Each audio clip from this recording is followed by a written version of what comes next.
How you guys doing? Jamie Serber with North Carolina A&T here with Figure It Out Baseball. Going to show a couple of drills for you guys to do at home. We do these drills about 3 to 5 times a week. All our pitchers do these, especially we work hard on doing this in the fall. I'll go over a couple of our drills that we do. So the first one we're going to do is basically our no stride stand-up drill. What we're really looking for, we want to start with 80% of our stride, 60% of our weight back. We want to start with our hands typically in the middle of our body. What we're going to do, as soon as we move back, our weight moves back, we're going to separate our hands to make sure we have good timing, separation of our hands, so we can get to the top of our arm circle by the time we get all the way back before we transition forward. We don't want to transition forward before our arm gets to the top of our arm circle. So we're going to just start in this position right here, rock back, make sure our hands separate all in one motion, and throw.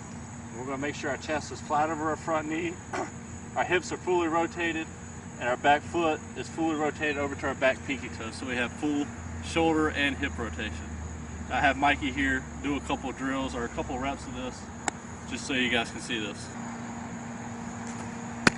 So you see Mikey's getting in a good position right here with his chest flat, a little bit outside his knee. You'd like to have his spine a little bit more straight when we're doing this right here, so you have a good arm path and good extension with the arm out front, but he stays really connected with his arm, with his shoulders, and he gets to a really good position with his back foot right here where he's fully rotating. He's got a full hip and shoulder rotation on this drill. So you can go through a couple more, a little bit faster with it. We're not striding with the front foot on this. No stride, just rotating back and going forward with it. Make sure our front side is even and drive our chin, elbow, front hip right to the target. Get good 3 points of direction right to his target when we do this. So when we're doing this drill, we want to be about anywhere from 45 to 50 feet away when we're doing this, and your effort level is about 80% on this.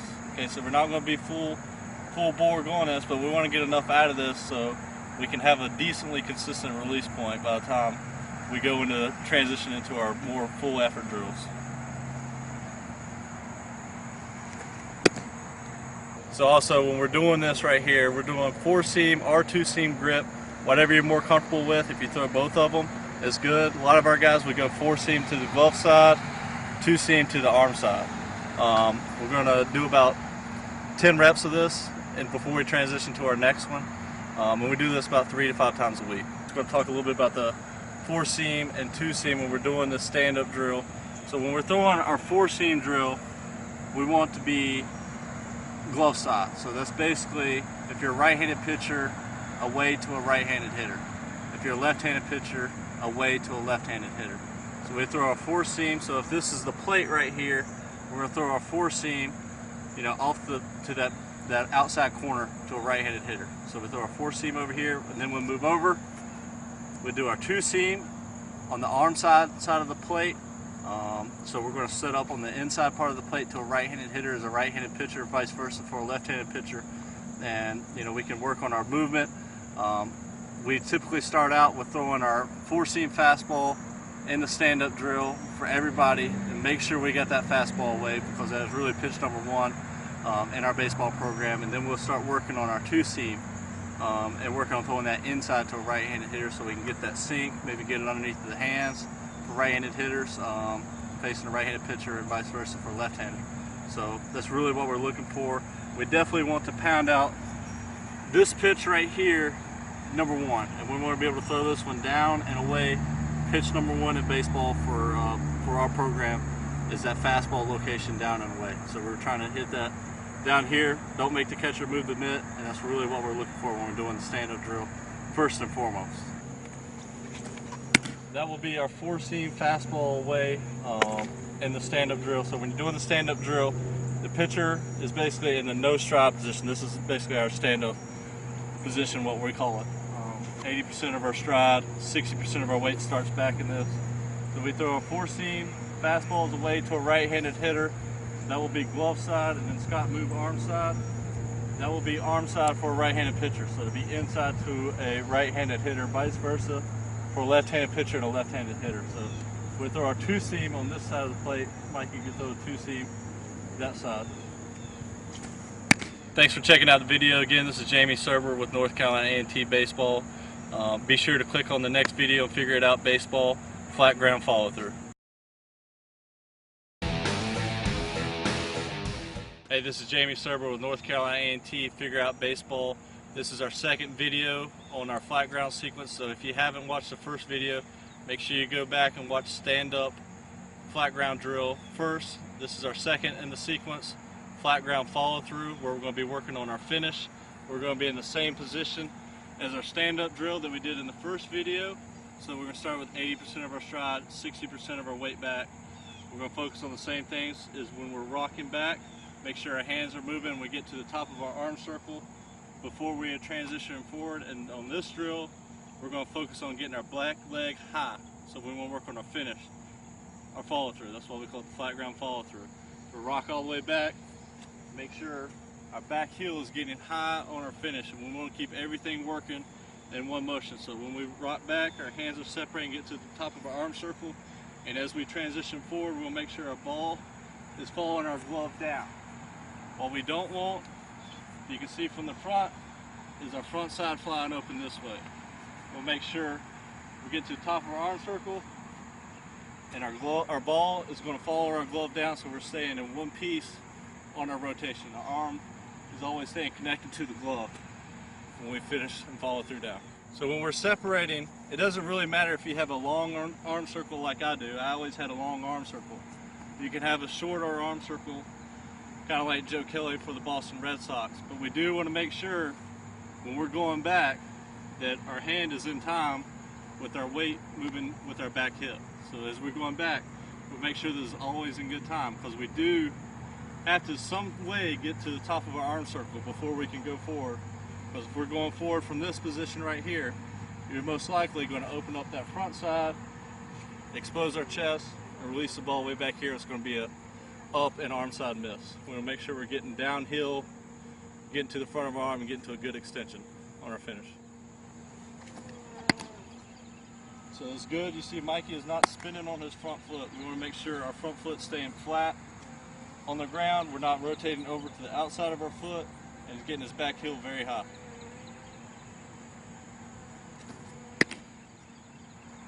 Good. Good timing with the arm circle. And good piece.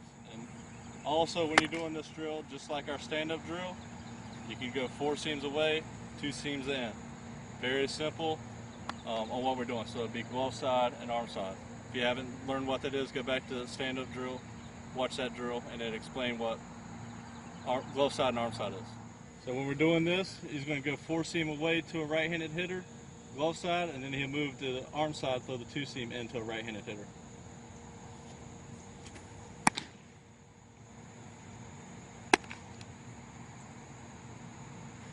You don't have to do the 2 seam in. You can go 4 seam in if you want to, but just for our purposes, we usually try and work on our 2 seam in mostly before we learn how to throw the 2 seam glove side.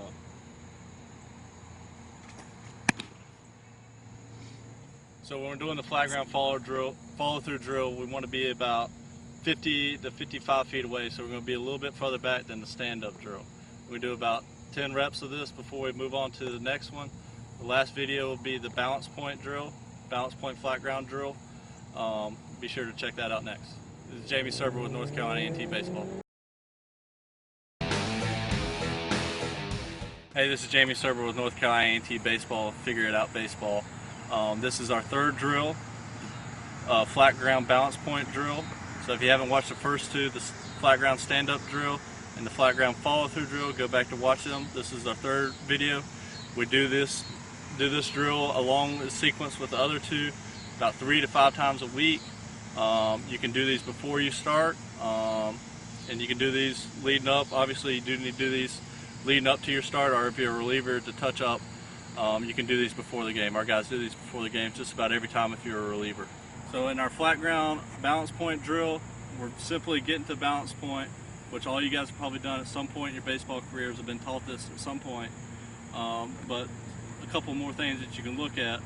What we want to do is get to balance point. We're going to hold this 3 to 5 seconds before we pitch and transition forward. And when we transition forward, just like the other drills, Ever how fast our hip is going forward, our hand speed needs to go back and get to the top of our arm circle before we transition forward, so we can get good downhill plane and we can throw that fastball down and away. That's pitch number one for us, so we can get good extension on all our secondary pitches.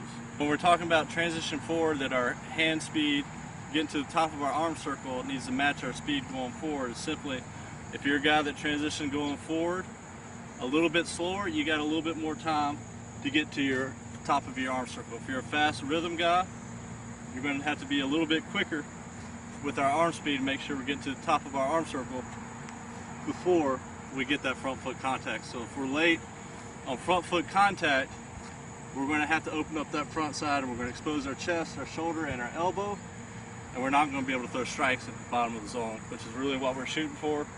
At all times, it doesn't matter if you have a long arm circle like me, if you have a short arm circle, you know, similar to like I said in the second video, like Joe Kelly, that's fine. It just needs to happen when you go forward. That hand separation needs to happen at the same time.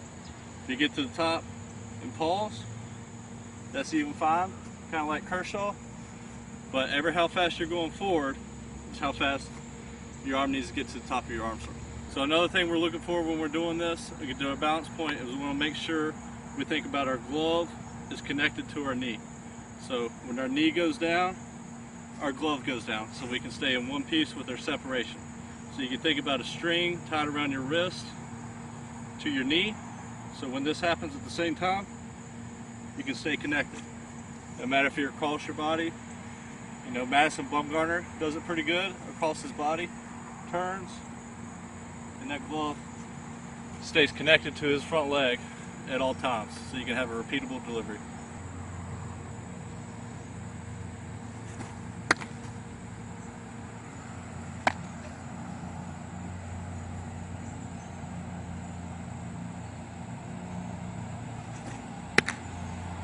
Make sure you're holding balance at the top when you're doing this. If you're starting to lean forward or you lose balance, just go ahead and stop that rep. Try and reset yourself so you get into a good balance that you can hold and work on your mechanics. Because if you're already losing balance, it's going to be hard for you to throw strikes.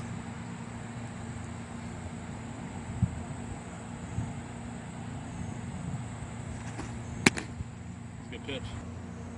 So just like our other videos, you can go 4 seam away and 2 seams inside.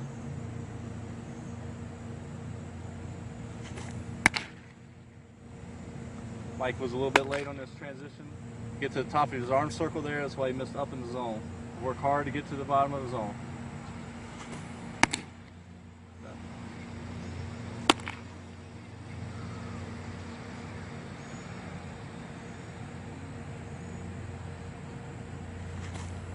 Again, this is Jamie Serber with North Carolina A&T. That's the end of our flat ground sequence for our flat ground sequences. We end on the full windup. So we go through a full windup, or if you're only a stretch guy, we'll end on 10 to 15 reps of your normal delivery. We do all those drills 3 to 5 times a week. We do about 10 to 12 reps on each one of them, and then we'll finish on our normal delivery, whether it be the full windup or the stretch. 60 feet 6 inches is our last drill.